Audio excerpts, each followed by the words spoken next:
All right, next little section in Unit 3 is Dutch Golden Age. And this is from the 17th century, Dutch art. And we could also refer to this as Dutch Baroque. So we're going to kind of look at a timeline to see how everything is going on around the same time.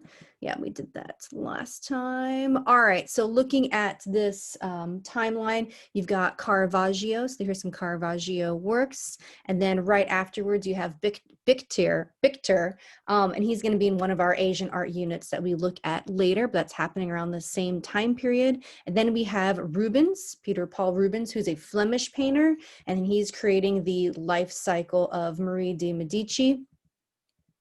And then we've got these three really famous Baroque artworks. You've got the one female artist, Artemisi Gentileschi, and then you have Caravaggio creating that canopy out of all the bronze from the Pantheon, gosh, I can't get my words. And then you have Bernini's David happening.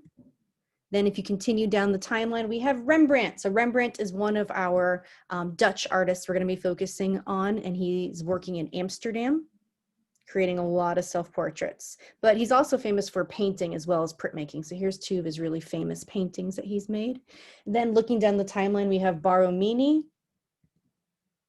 and then we have Bernini creating this in the Cornero Chapel.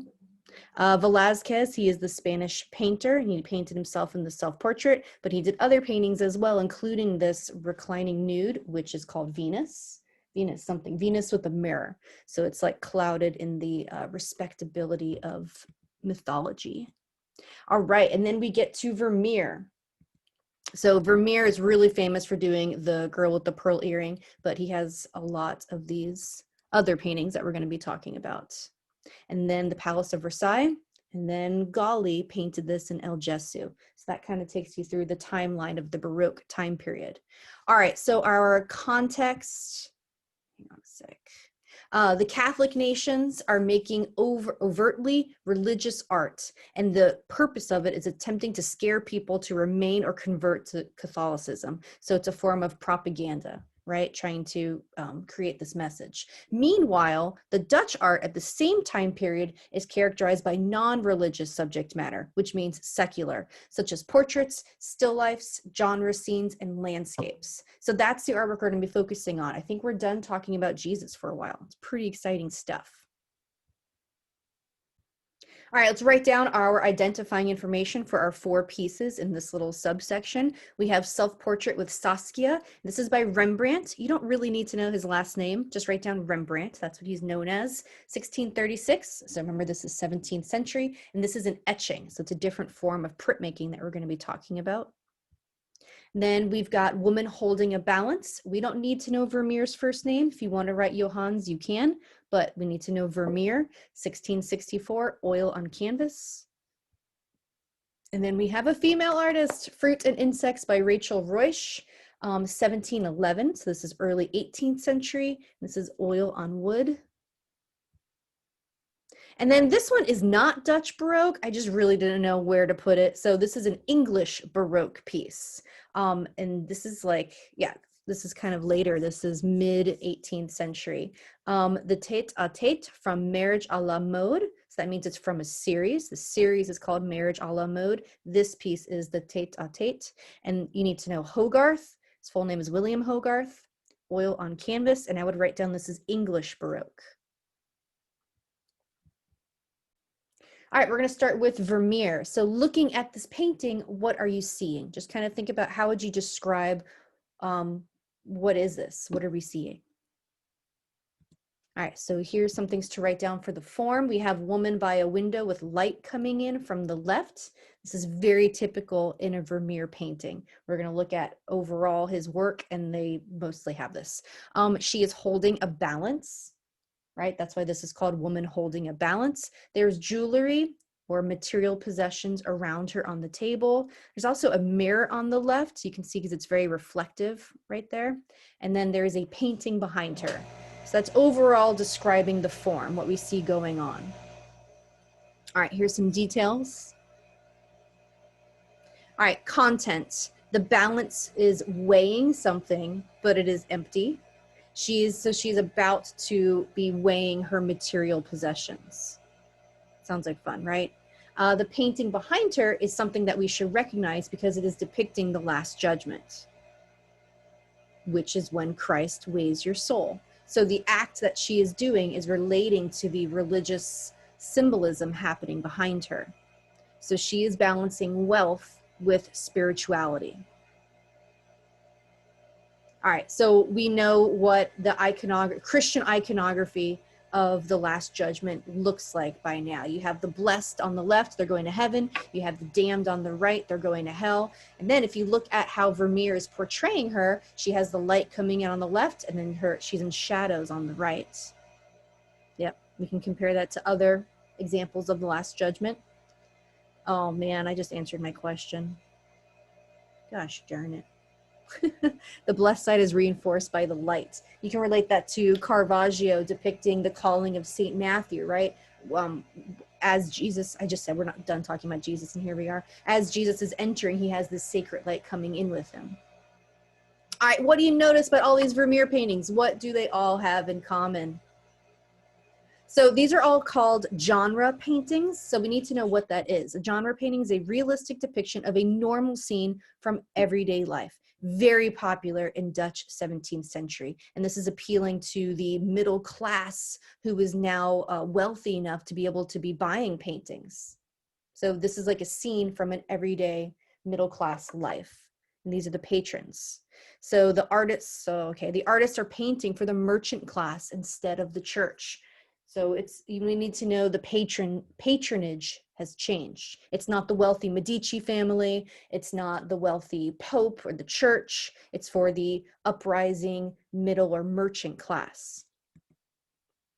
All right, where's the focal point? So we've talked before about artists using artistic devices or techniques to focus the viewer's eye on something. So where is Vermeer focusing your eye? Where is the focal point?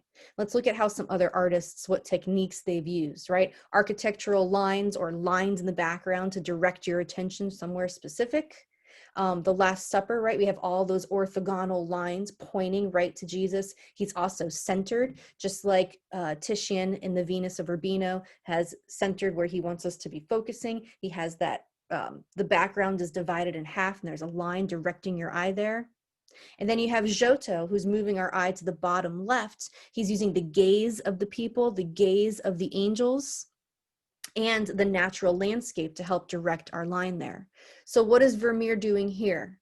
Where does he want our eyes to go? We've already talked about the content and the symbolism, what it means, right? So that's where he's directing our gaze. So he's using the orthogonal lines. And orthogonal, if we don't know what that means, it's lines that are parallel in real life. So I'm sitting at a table and the left and the right of the table are parallel. If I were to look at this table at an angle, those would be the orthogonal lines that would be leading to a vanishing point. So that's what orthogonal lines. So we have the line of the table, you have the lines of the mirror. That was really all I could see in here. Then this is directly in the center. If you divide this into quarters, right? In the center, again, is the balance that she's holding. So it's her hand holding the balance. And then what about her gaze? I mean, she's kind of looking down, but it's really kind of directing our eye right to her hand and what she's doing, the act. So we need to mention this compositional control. That means how the vanishing point, the center of the canvas, the orthogonal lines, let's change that, orthogonal lines, and her gaze all direct the viewer's eye to the focal point. Oh, what's a Veneta's painting? All right, so Veneta's translates to the word vanity. I think I already have this on your note page. So a Veneta's painting is a painting symbolizing the transient nature of earthly life and pleasure, right? What do these material possessions mean? What is this going to do for me when I die and I have Jesus weighing my soul? Are these material possessions really going to mean anything in the long run? So let's summarize this. She is balancing wealth, symbolized by her possessions, with spirituality, symbolized by the painting of Last Judgment. This is saying not to rely too heavily on your worldly possessions. I think that last sentence is what we need to know. It's basically the function of the piece. It's giving you a morale, a lesson. Do not rely too heavily on these worldly possessions. You can't take them with you. All right, overall context, his artworks are really small and pretty rare. There's only about 35 to 40 of his paintings that exist. His most famous painting is The Girl with the Pearl Earring, which is also referred to sometimes as the Dutch Mona Lisa. There's been a book created about, like a fictional book about the making of that painting, and then a movie has also come out about, well, the book, which is about the painting, but that's fun. All right, we're going to look at Rachel Ruysch's painting, Fruit and Insects, and we're going to answer these questions. How is this also an example of a Vanitas painting? And how has she used color harmonies? And how did she create this composition?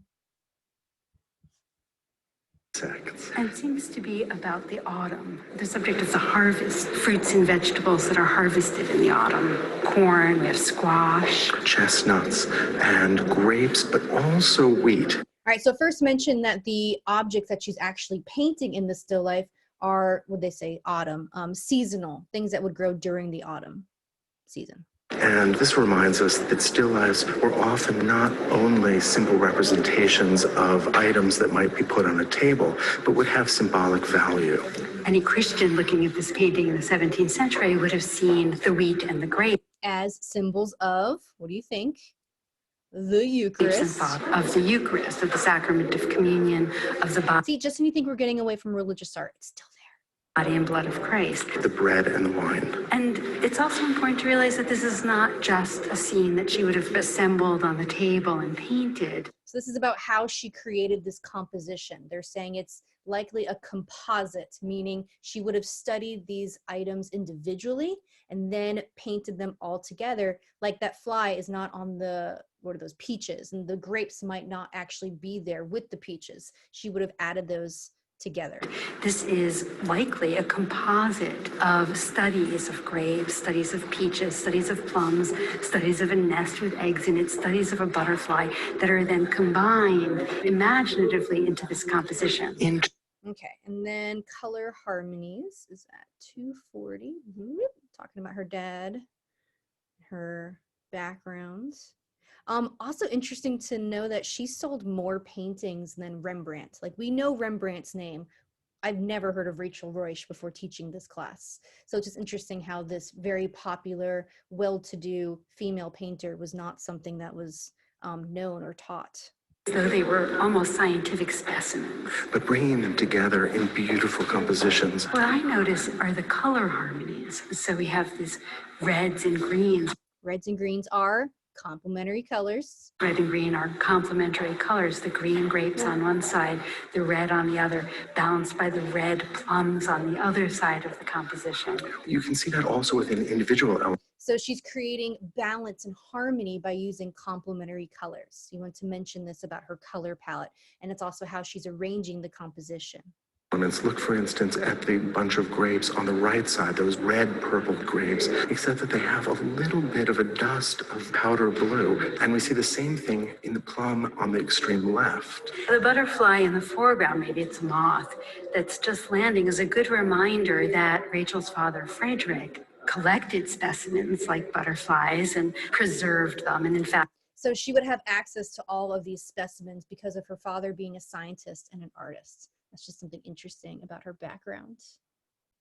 All right, so we need to be able to answer this question. How is this an example of a Vanitas painting? So we talked about Vanitas painting. It's like a moral message that's very common at the time, representing how beauty fades. All living things must die, right? So it's an idea of being in the now and not focusing so much on possessions with the Vermeer painting. So looking at this painting, think about nothing painted here is meant to last forever. Right? The nest of eggs, that's like unborn youth right there, right? That is eventually going to fade away and die. The animals there are going to die. The fruit on the table is going to wither, and then the plants are also going to wilt. So her paintings are reminders of the fleeting nature of material things and the shortness of life. That's what these still life paintings are meant to represent. All right, let's look at a couple test questions, then talk about what you're going to be turning in. So like other Baroque era still life paintings, Rachel Ruysch's Fruit and Insects is composed of gestural, that's loose and quick brushstrokes that are used to create thick impasto. That's where you can see the paint sticking out. Fine brushstrokes that create a smooth, detailed surface. strong black lines that are used to outline important shapes, twisting forms that are painted with delicate pastel colors. So which description do you think best fits Rachel Ruysch? You are correct. It is fine brushstrokes that create a smooth, detailed surface. You could say the same thing for Vermeer, for these small oil paintings.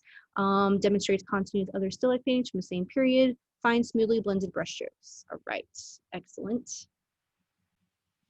All right, so this essay or this test question wants you to attribute this painting to an artist you have studied. Support your attribution by comparing this painting to another specific painting by the same artist.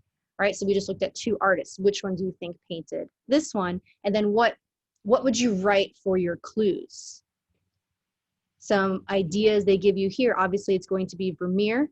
Supports the attribution by comparing it to another specific painting by Vermeer. So you can talk about woman holding a balance. You'd have to give a full and persuasive case. So you could talk about, it looks like a genre scene, an everyday scene in a Dutch merchant class. You could talk about the light coming in from the left on one single woman in the scene, very typical of a Vermeer painting. You could talk about the smooth appearance to the oil paint. You could also compare it with the painting hanging behind her, just like woman holding a balance. She is holding a material possession, just like woman holding a balance would be weighing her material possessions. Let's see about the outfit. Nothing comparable to the outfit, but just depicting textures and clothes, fabric, kind of like what he's doing in Woman Holding a Balance. See if there's any more. Here's the same type of question, but it's not asking it in an essay question. It's a multiple choice. On the basis of its subject matter and its style, the painting shown can be attributed to which of the following artists? Rembrandt, Vermeer, Dürer, or Grunewald. So we should be able to recognize the style and the subject of the artist, and this would be Vermeer. Okay, this Word document is what you guys are going to be turning in for this assignment, Dutch Baroque #1. So this is a test question. Vermeer's genre painting of woman holding a balance and Rachel Ruysch's still life painting, Fruit and Insects, convey meaning in a similar way by, so which answer is correct? And then what I want you to do is answer this test question in a paragraph describing why you chose that answer. So you need to provide evidence to back up your claim. What is the evidence, right? It should be written in your notes. So I need at least one paragraph. I grew up with a paragraph being at least 3 sentences. I think you guys might be told something different than me, but just give me at least 3 sentences backing up. It needs to say because of. So provide evidence to support your claim. All right, I look forward to reading what you guys have written.